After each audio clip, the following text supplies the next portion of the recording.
Abantu abaningi balinyazwa ilento ukuthi ngaya ngohlola izinto zami zimnyama ngafika lapha ngatshela ukuthi funeka ngithwase. Umuntu onabantu abadala kufanele kuqale ngamaphupho ukhulume abantu abadala kuyena. Awukwazi ukuthi ungavela uqhamuke isangoma ungakazi waphupha nje ufakile ibuvu ebusweni.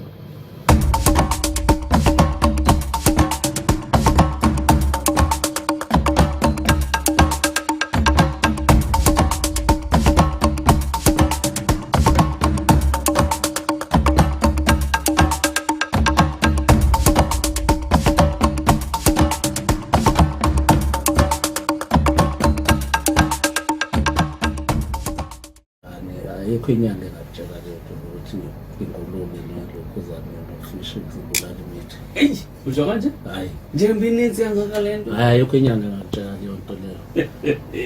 Yabo. Hey, mkhulu kodwa uyaphila kahle. Sesiveza kungena ngendaba. Yeah, no, sibingelela abalaleli bezulu omzansi cha sengikubingelele na. Baba. Hlala uluvile libana wenqubeni namhlanje sithina indaba enkulu ethinta kakhulukazi amaphupho. Igama elithi amaphupho, likhulu kakhulu umkhulu lo gama.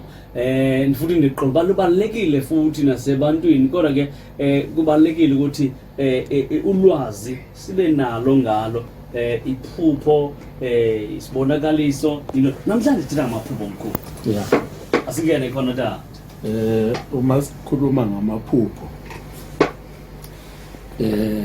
njengoba usho ukuthi libalekile nje uzobheka ukuthi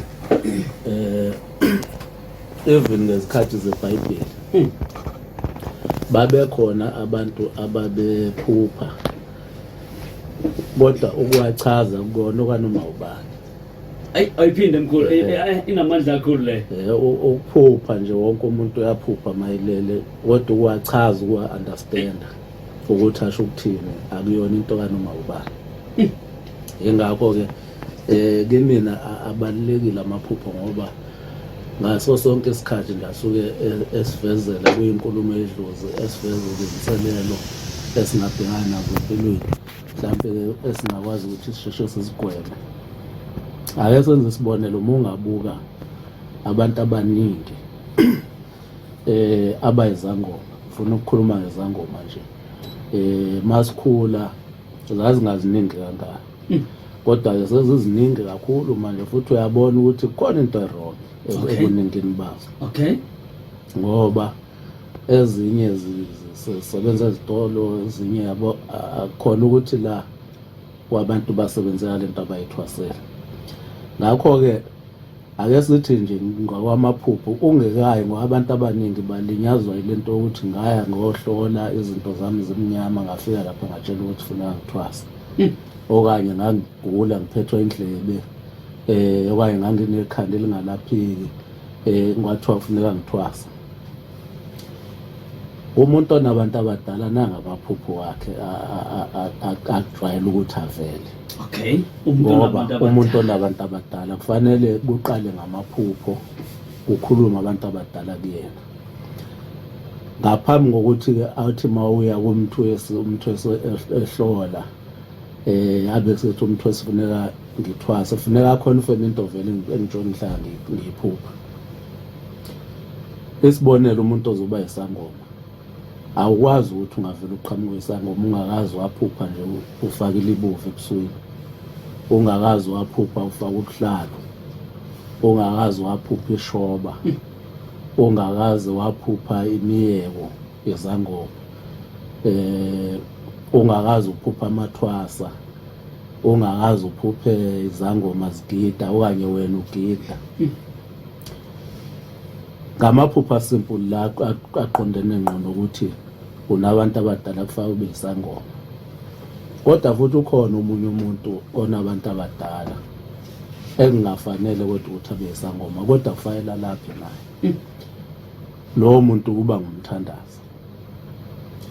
Umehluko kuyena ukuthi akaziphuphi lezi zinto engiqeda ukuzibala. Yena angaphupha isibonelo aphupha amajazi. Okanye aphuphe ethandaza. Okanye aphupha amakhandlela. okanye aphuphe iziphika, zonke nje lezi zinto ezihambisana nelukhuza nokuthwasa. Abanye baphupha amanzi njengolwandle, aphuphe izimpophomo, aphuphe iziziba. Mhlambe enye yento futhi engena kubona bonke, aphuphe izilwane ezifana nengwe. Khumbula isilwane ingwe mawusiphupha, idlozi lisuke liveza ubukhosi ukuthi kulento esiphiwo onaso ihambisana nobukhosi, ngoba ingwe irepresenta leyo nto yobukhosi. So abanye bawaphupha-ke namalukhuza namabhubesi. Kube khona la sithi ngokwasekhaya-ke manje asisakhulumi manje ngomuntu onabantu abadala, sikhuluma ngephupho lokuthi uyavezela ukuthi ekhaya mhlampe esimeni somsamo kuhamba kanjani. Uyaziphupha izinkomo nazo izinkunzi zezinkomo ziyalwa, okusho ukuthi ubangwa lidlozi. Njengoba leza zinkomo ziyelwa zimela amadlozi amabili ekujwayele ukuthi kube ngelakini kube ngelakomalume. Mazilwa kusho ukuthi-ke uyabangwa ngamadlozi. Sekufanele kubheke ukuthi yini le engenziwanga engenza ukuthi ubangwe ngamadlozi. Uzokhumbula isonto elidlule sike sakhuluma ngaleyo nto ukuthi umuntu ozalwa ngaphandle komshado ubiza isibongo sakomalume. Umuntu ozalwa kubo ubiza isibongo sakubo ozalwa emshadweni. Yilezo zimo-ke ziye zenza ukuthi abantu babangwe. Kodwa futhi kukhona la uzophupha izinkomo zisesibayini, zingenankinga nje, zihleli kahle. Kusho ukuthi idlozi likhona la ekhaya, ngoba ngithi izinkomo zihlala esibayini. Kokunye-ke nawe usuyaziphupha ziyadla, zile ngaphandle kwegceke, ekusho ukuthi abantu abadala baphumile la ekhaya, abekho la egcekeni. Ngezinye zezinto ekufuneka uma kuvukwa nephupho elinjalo, bese siyabuka ukuthi yini engakhipha abantu abadala egcekeni. Mhlawumbe uzothola ukuthi sisodwa thina esiphilayo sike saxabana sabanga umsindo la egcekeni, bagcina beduba bephuma. Khona la uzophupha khona abantu abadala, mhlampe umuntu okudala ashona kube ngathi uyangcwatshwa kabusha. Lelo phupho liveza ukuthi lowo muntu umoya wakhe awukuthola ukuphumula la uhlezi khona. Ngakho-ke kufuneka alungiselwe leyo nto. Kube khona la uzophupha ilangabi lomlilo, ekusho manje ukuthi idlozi seliza ngolaka. Lola langabi lomlilo libika ulaka ledlozi lusuke selikhona. Kukhona la uphupha mhlampe uthi uyazibheka ufake isiphandla okanye ufake iwashi, kodwa mawuvuka uyakhumbula ukuthi awukho umsebenzi owenziwa. Elinye lizokuvezela ngqo kube isiphandla, elinye kube iwashi, ekusho ukuthi kukhona umsebenzi okufanele uwenzeke. Idlozi lelo liveza kanjalo. Okay. Kube khona la isibonelo empilweni yakho la uthola ukuthi kunezinto ezikushayayo. Mhlampe kungaba izitha zihlangene ngawe, njengokuthi nje uphuphe mhlampe uphupha amagaga ngenza isibonelo, okanye uphupha amanzi angcolile uzungene kuwona, ekusho ukuthi kukhona umuntu okushaya ngesichitho. Oh, okay. Lokho kuyafana nokuthi uphuphe uzishutha mhlampe, okanye umuntu ekushutha ngefoni, ekusho ukuthi uyathwetshulwa. Okanye wena uzibuka esibukweni, kusho ukuthi uyathwetshulwa lapho. Okanye uphuphe moya indoda, uphupha uxabana nonkosikazi, okanye uxabana nomuntu ophila naye nje ngokuthanda. Wonke lawo ama-signs esichitho sokuvezela ukuthi ngokwesimo manje nayo into ekhona, ekusho ukuthi kufuneka usukume uvuke uyilungise. Lezi zinto-ke izinto ezenzeka ezimpilweni zethu ngaso sonke isikhathi, but uthola ukuthi asizinaki ngenxa yokuthi sithatha uthi amaphupho ngamaphupho-ke lawo. Okube kube buhlungu uzwe umuntu ethi idlozi lithula likhuluma lutho, bese ngithi ngixoxa ngamaphupho aphuphayo. mase waxoxa umuntu uthola ukuthi lo muntu ulokhuzile liyakhuluma isonto nesonto, but yena ulindele ukuthi kufuneka likhulume ulimi lolo likhulunywa ngabantu azoluzwa lifike njengoba ngikhuluma. Hayi-ke njengoba uphupha amakaka kusho ukuthi kukhona isichitho, ayihambi lento kanjalo. Abanye afika athi umuntu hayi idlozi lithula abantu abadala bavile, kodwa mawuthi uyamlalela maze exoxa idlozi liyakhuluma. Ake ngenze isibonelo, why idlozi livela ngezinkomo. Okay, why livela ngokuthi uphupha usesikoleni, livela ngezinkomo because kudala idlozi lalikhuluma esibayeni vele lingakafakwa endlini, lingakenziwa lento ukuthi imisamo ibe sendlini. Idlozi laliye liyothethwa esibayeni la kuhlala khona izinkomo. Yingakho manje amadoda mayexoxa ahlala ngasesibayeni, izinto zenziwa ngasesibayeni. Isibaya sasiba phakathi nendawo nomuzi ngesikhathi abantu besayiqonda lento yokubaluleka kwemfuyo. Umuzi ngisho ungenazinkomo uyaba nesibaya ukukhombisa ukuthi kodwa isifiso sokuthi lo muzi ube nelokhuza. Even isiko lokusisela laliqhamuka lapho ukuthi kungabikho umuntu ongafuyile, wonke umuntu angabe nezinkomo. Ngakho-ke ubuthi umoya womuntu mangabe eshonile bese kuthi ngosuku leshumi ungeniswe emndenini ngembuzi. Kwakuye kwenziwa esibayeni lokho, umoya womuntu wawugciniswa enkomeni. Kwakuba nenkomo ekwaziwayo la ekhaya ukuthi nayo inkomo egcinile umoya abantu bala ekhaya. Leyo nkomo uma ukuthi inkomo ezalayo ayisengo ayiboshelwe because kuyaziwa ukuthi ilokhuzile igcinele umoya. Ngakho-ke yaqhamuka lapho lento yokuthi idlozi lilokhuzile liziveza ngezinkomo. Kuyafana-ke la sikhuluma ukuthi kwenziwa yini ukuthi idlozi mawunabantu abadala liveze ngesikole.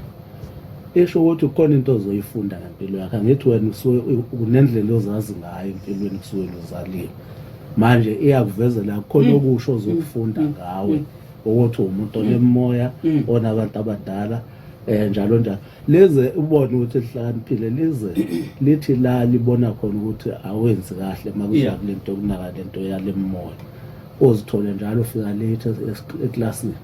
Kwesinye isikhathi uzithola uhlakaniphile udumo la eklasini, bayabhala abanye kuwena akubhaleki. Ama-levels aphansi elisuke lisakhuluma ngawo liya ngokuya linyuka lize liyofika la ekuthenini sekuvela ngisho umuntu-ke manje usuyazi ukuthi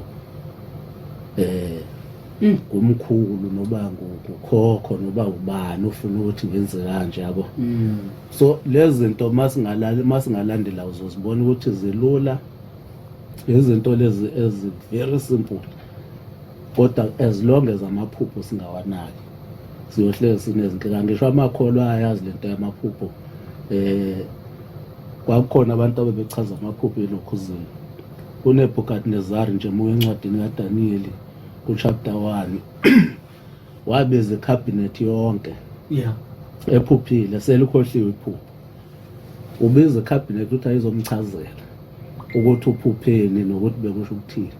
Babizwa bonke bafika behluleka.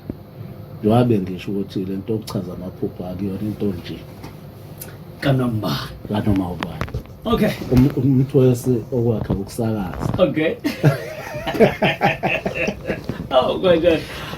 Unyanisile mkhulu qala sithile nje apha evengeleni. Osakhulu siyabulela ngoba ke nawe senqalenye inkqubo ikakhulukazi uyalithola ulwazi. Khumbula ke apha ke ohlelweni sinoba Mavula sithetha kakhulukazi ngezinto ezidla umzi, amaphupho. So mkhulu andingadli ixesha elininzi, sizohamba siye kwindaba ethi indaba kaPhila Mzimba. Baninzi abathe bathumela ama-voice note abo babhala. Ndiyacela ngenye imini sike sibanike ithuba bathumele sibese sibaphendula kula abawathumeleyo because dive abanye abantu bakude kakhulu, abanye bayakwazi ukufika kwaPhila Mzimba. Kodwa ke namhlanje busagxile kula amaphupho osuchaze ngawo namanye sochaza ngawo manje. Yeah, no ngivumelana nawe Mthwesi, kodwa ke angikusho ukuthi into yephupho kuba kuhle umuntu manje suke ngibonana. Oh, ngoba omunye nje uvela lithi phezulu asho angene athi kusho ukuthini ukuphupha inkomo awuyiboni noma ibekuphi bekwenzakalani akwazi kasikho leso sikhathi unyanisile so kuhleze kungcono kodwa-ke singenza njengobusho mhlampe ngowama-voice note ngoba kunesonto elizayo silokhuza but amaphupho njengoba bengisho kunezinto nje ezilokhuzi lesizaziyo uphupha umuntu ukhulelwe but ngokweqiniso kakhulelwe okay angithi ukuze umuntu mangaba etshela izinto kudala thingade ngangikubona ukuthi wenza ukuthi uthini bese kuthiwa bevele emithi kuthiwa bevele emithi manje uma umphupho ekhulelwe kusho ukuthi kukhona imfihlwa nayo ayigcinile la ngaphakathi kuyena yes khona imfihlwa nayo kube khona umuntu wemthwesi okhulelwe ngowangempela kodwa uthi mawuphupha mhlambe umphuphe ephethe amaqanda uwabona amaqanda ekhahlazela ekusho ukuthi sisu siyaphuphuka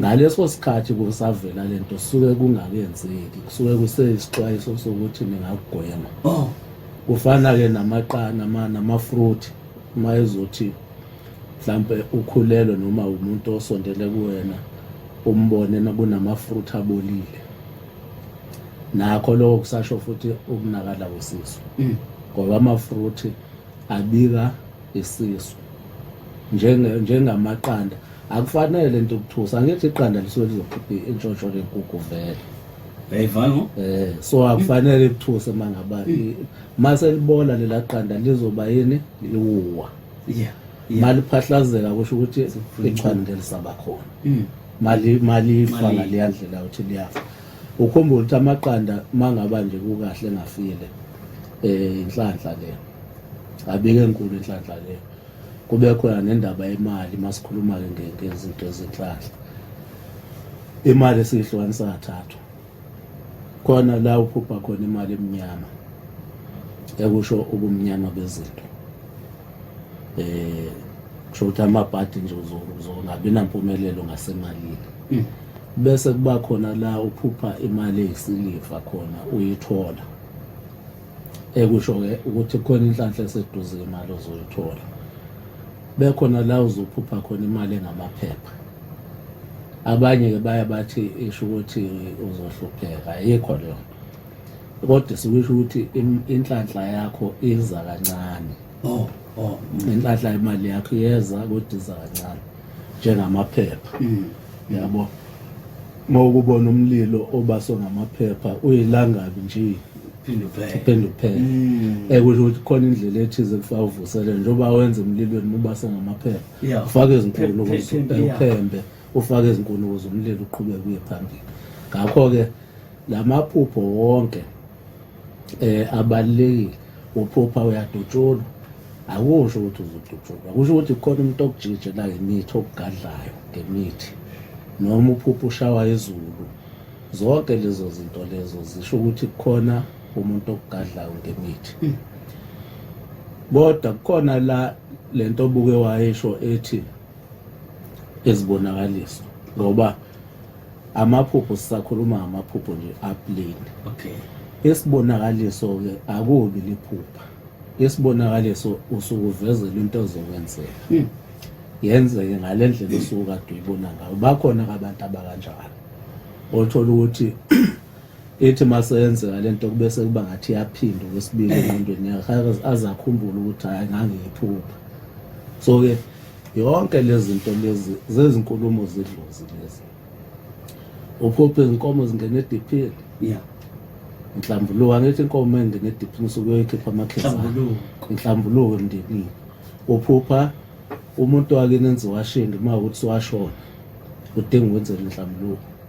okanye shanele egcikile inhlambuluko angithi usuhlambulula ibala so inhlambuluko yonke leyo uphupha mhlambe mkhulu usesibaye ngizulukhuluma ngenkomo esibaye usesibayeni wena ke mhlambe nabanye abantu mhlambe basekhaya akwenziwa lutho angithi ngike ngasho ukuthi esibaya yila izindaba zazixoxa khona emndenini ngakho kuzoya ngokuthi leli dlozi likuvezelayo likuvezela umuntu wamanje, usibonele umuntu oshona kule minyaka angakuvezela ngokwesimo samanje, but isibaya ngaso sonke isikhathi masivela sisuke sivela njengomsamo wasekhaya.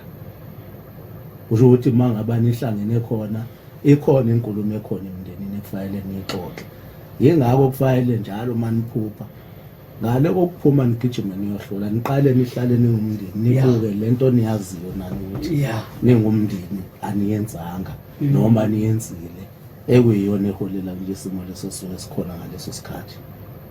Manje inkinga eseyaba khona kubantu bakithi yonke into gijima uyohlola phetho sesibhoko uyohlola yonke into nje.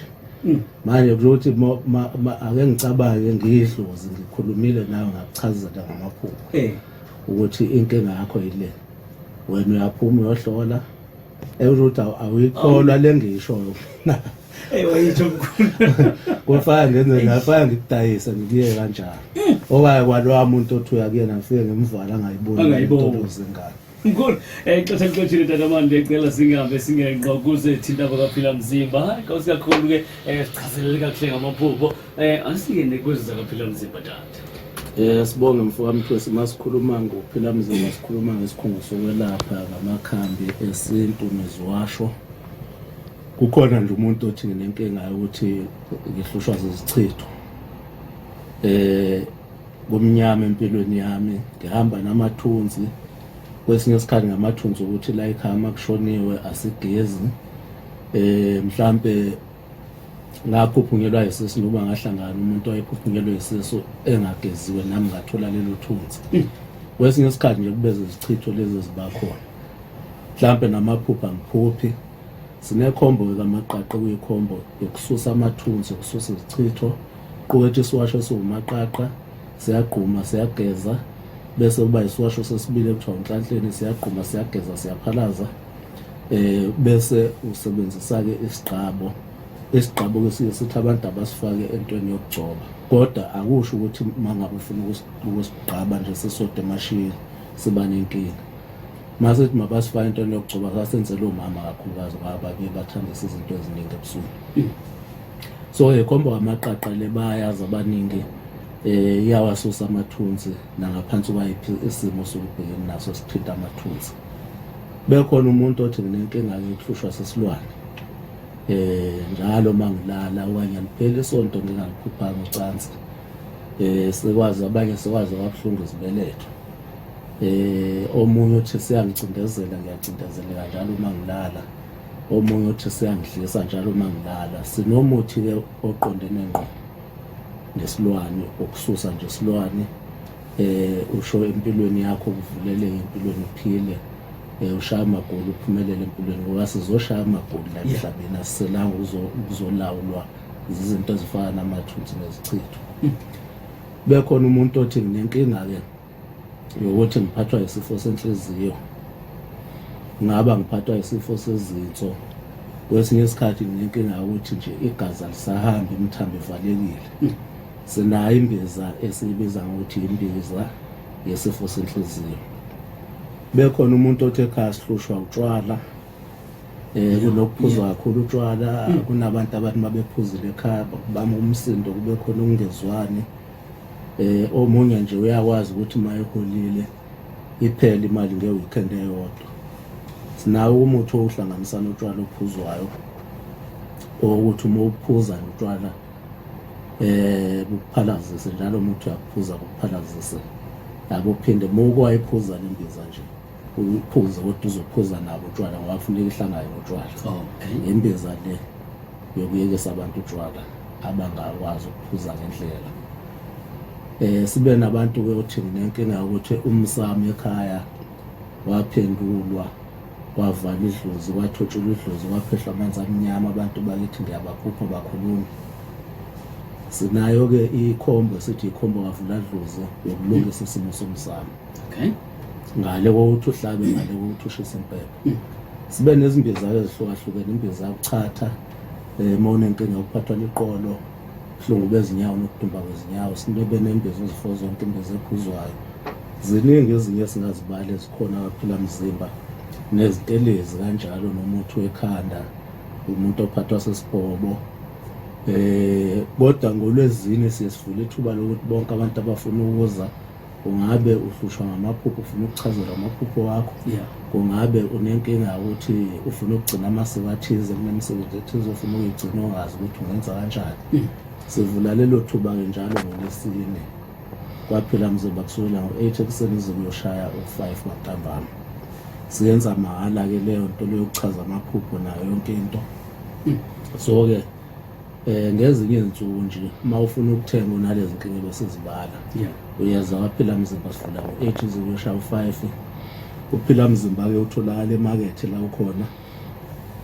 uma usemakethe ngaphesheya werenki yamabhasi oPopopo laba no-Olympic ngaphesheya kwakhona kunebhilidi elide libizwa nge-Mount Etna unyuka ngama-steps aseceleni wajwayelana ensimbi ufika first floor ujikele esandleni sakho sokudla usuke usuqondene ngqo nomnyango wakaphila mzimba awujiki indawo uqondene nawo ngqo uzolibona nebhodi elisemnyango makuwukuthi-ke umuntu uyaduka uyasithola enambeni ethi 066 007 50 43 066 007 50 43 kanjalo enambeni ethi 081 760 38 66 081 760 38 66 sitholakala kulezo zinamba-ke siyasebenza zonke insuku sihlezi sivulile nje iningi eminye imithi kodwa nje masiza kulezi zinto zokwelapha ezithinta amasiko njalo njalo izona zinto sespecialize ngazo lezo kwaphila mzimba namaphupho lo angisho ukuthi ayasilekelela ekuthenini sithi masilapha abantu sibalaphe ngokwezinkinga abasuke bebhekene nazo yabo nje kukhona abanye abafika kwaphila mzimba bengabalaleli bezulu omzansi bengazazi nokuthi bana abantu abadala kodwa nithi manixoxa ngamaphupho umtshela ukuthi cha lelo jazi omani uluphupha ngoba ukabili kungaba uprofethelwe umuntu obuhlola kuyena ukuthi noma esontweni ukuthi kufa uthungise ijazi noma uthungise isiphila mina ngiye ngithi makuprofethiwe ungakuphikisi kodwa kulinde nakuwena kuvele ephupheni ngoba ngiyakho lento le ngiyakini ayikwazi ukungaveli akumele ingaveli kuwena ilinde ivele nakuwena ngakho-ke sinomuntu osuke ephuphile sibe nomuntu oprofethelwe ngikholelwa kakhulu umuntu osuke ephuphile ngakho-ke labantu engikhuluma ngabo bafika ethi umuntu ngulowo ngiphupha kanje nakanje omunye mombuza indaba ungawathungisa hayi ngishawa imali bese ngithatha amakhandlela amabili amhlophe uwakhanyisa utshela abantu abadala ukuthi uyavuma ukuyenza yonke le nto kodwa uyacela bekuphi imali ushoda ngemali ngoba sekuphilwa ngemali manje bazokupha but mawuthule uhleli ungazithungisi lezi zinto indozi lithatha ngokuthi uyanqaba bese likucindezela kakhulu ngakho-ke ngiyafisa siyiqede le nto ukuthi abantu abadala bakhuluma i-language ekufanele siyi-understande thina abakhuluma ngayo ngoba bangumoya nkulu ngomgqibelo kuya manzi cishe ngayikhohlwa ngicishe ngayikhohlwa ngomgqibelo siyempophomeni sihlangana kwaphila mzimba ngo-7 ekuseni njengoba sihlala siyabayazi abaningi umuntu onesambatho noma-ke ngesesonto uvumelekile ukuthi asilokhoze asiphathe kakhulukazi laba bezibona ngaleso zamaphupho abasebezithungisile baziphathe so umuntu-ke ofuna ukuya kuleya namba bengisho nge-066 76 means 066 007 50 43 kuleyo namba-ke la umuntu buza khona ngemininingwane noma nge-WhatsApp noma ngabe uyafona kodwa nje siya ngomgqibelo sebebaningi sebekhona ngicabanga ukuthi itekisi yokuqala isigcwele silokhu ya siyaya ngomgqibelo noma kanjani mhla 7 lo. Alright. Kusasa ke mufuna ukwazi kabanzi shona emakethe lobulobi izobe lobiza nomkhulu futhi uzobe khona yeah na behind the scene uzobe khona. Enkosi mkhulu. Siyabonga. Ngiyakuthatha.